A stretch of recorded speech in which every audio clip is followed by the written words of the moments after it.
Fuimos a escalar a una vía ferrata en un lugar muy cerca de Mineral del Chico, en Hidalgo, no muy lejos de su capital, Pachuca. Este lugar es uno de los denominados pueblos mágicos que de verdad no pueden dejar de visitar por su encanto característico de los pueblos de esta zona. El camino para llegar a él, como es de esperarse, es difícil, lleno de curvas y en muchos de los casos lleno de niebla. Llegamos al pueblo y poco después al peñón que escalaríamos y se nos fue el día en el lugar, tardando por el clima mucho más tiempo del que habíamos programado. Algunos de los miembros de nuestro grupo bajaron a rapel y otros más tuvimos que apurarnos y bajar por el camino largo rodeando el cerro por un sendero sumamente difícil. La noche, la niebla y el frío nos hicieron apresurar el paso todo lo posible. Los celulares comenzaban a descargarse y los que sobrevivían no tenían señal. Un clima perfecto para una historia de terror. Tomamos café con uno de los guías y dos empleados que permanecían en las oficinas del lugar y nos apresuramos al pueblo para buscar algo de cenar antes de partir de regreso a la Ciudad de México. Sin GPS y ya rodeados por la niebla, era imposible atinar al camino exacto por el que habíamos llegado. Eso se convirtió realmente en un problema al llegar a una calle que se partía en dos y con las opiniones divididas sobre la dirección por la que habíamos llegado. Al final tomamos un camino que unos metros más adelante comenzó a descender y se iba haciendo cada vez más cerrado. Una luz a unos metros nos llamó la atención y nos acercamos a buscar a alguien para preguntarle si íbamos en el camino correcto. La luz resultó ser una vela colocada sobre una piedra en un arroyo. Lo notamos al estar justo a su lado, cuando nadie respondía nuestro buenas noches. ¿Les puedo ayudar?, contestó momentos después un hombre mayor saliendo de la oscuridad. ¿Vamos bien para el pueblo?, preguntó el chofer. No. Regresen y donde el camino se parte, tomen el de la derecha. Sin decir nada más, el hombre regresó a la oscuridad, donde la luz de la vela ya no lo alcanzaba. Retrocedimos en reversa ya que no había espacio para dar vuelta en U, y poco después encontramos el camino correcto. La luz pintoresca de las casitas contrastaba en este camino con la oscuridad y lo macabro de la dirección que habíamos tomado por equivocación. 15 minutos después llegamos al pueblo y encontramos una fondita aún con un cliente dentro. La dueña nos dejó pasar para prepararnos algo de cenar, aunque ya había pasado su hora de cerrar. El tema de la plática fue sobre los sucesos del día, pero no podíamos dejar de hablar sobre lo extraño de la imagen del hombre junto a la vela. El chico que nos servía no pudo evitar escucharnos y nos preguntó por dónde nos había ocurrido.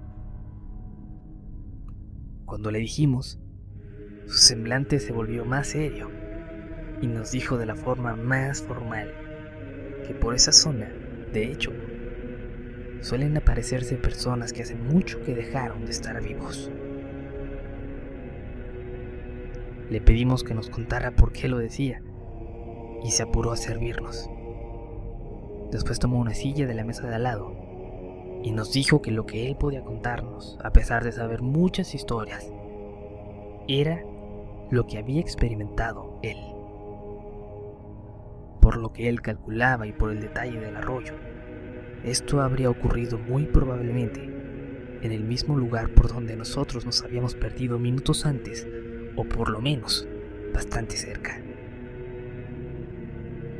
Por ese camino, casi al llegar al final, vive una de las hermanas de su madre, quien continuamente los visita.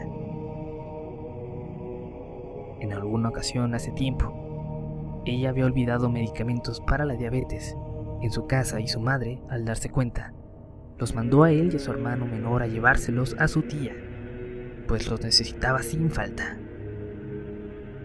Ya era tarde, y en esa ocasión, como al momento de contarnos su experiencia, la niebla envolvía al pueblo. Poco antes de llegar a casa de su tía, estaba la pequeña casita de un sacerdote que había decidido dejar de servir a la iglesia al final de su vida, ya pasando de los 70 años. Había algo en él que siempre aterraba a los hermanos y les provocó un gran susto cuando vieron su silueta moverse frente a ellos, cruzando el camino para llegar a su casa. Buenas noches, padre.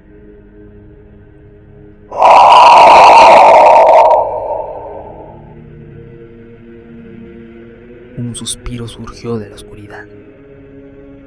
Se asustaron un poco, pero conocían las excentricidades del sacerdote, que todos le atribuían a la demencia senil. Caminaron hasta la casa de su tía y al darle su medicamento, le platicaron el susto que les hizo pasar el padre. El padre ya tiene semanas que se murió, les dijo, helándoles la sangre. Usando muchas groserías, la tía les dijo que debió haber sido uno de los jóvenes satánicos que acostumbraban a ir a su casa y que seguían asistiendo por las noches de niebla para continuar con lo que fuera que hicieran ahí.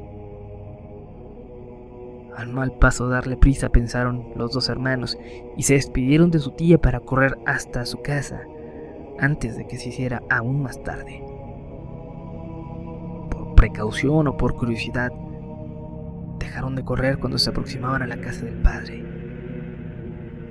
Solo se escuchaba el arroyo y la niebla no les dejaba ver más allá de unos cuantos metros. De pronto, una corriente de aire se llevó algo de neblina y frente a la casa pudieron ver al padre, con la boca abierta, como si la quijada se hubiera zafado de su cabeza y con los ojos llenos de un negro absoluto. Corrieron como locos de regreso hasta la casa de su tía, quien le habló a su mamá para decirle que los jóvenes se quedarían con ella esa noche. No le contó sobre lo que vieron, y ella intentó calmarlos, diciendo que seguramente habría sido obra de esos jóvenes satánicos que disfrutaban asustando a los vecinos. Regresaron por la mañana a casa y mucho tiempo después, su tía les confesó que, en efecto, el padre solía aparecerse alrededor de su casa y recorriendo el arroyo. Cuando terminó su historia, nos dimos cuenta de que la dueña y el otro comensal también escuchaban el relato con atención. Afuera, solo la niebla se podía ver a través de la ventana.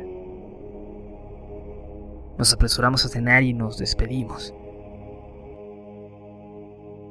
Salimos nerviosos, y en el camino la niebla nos acompañó un buen rato.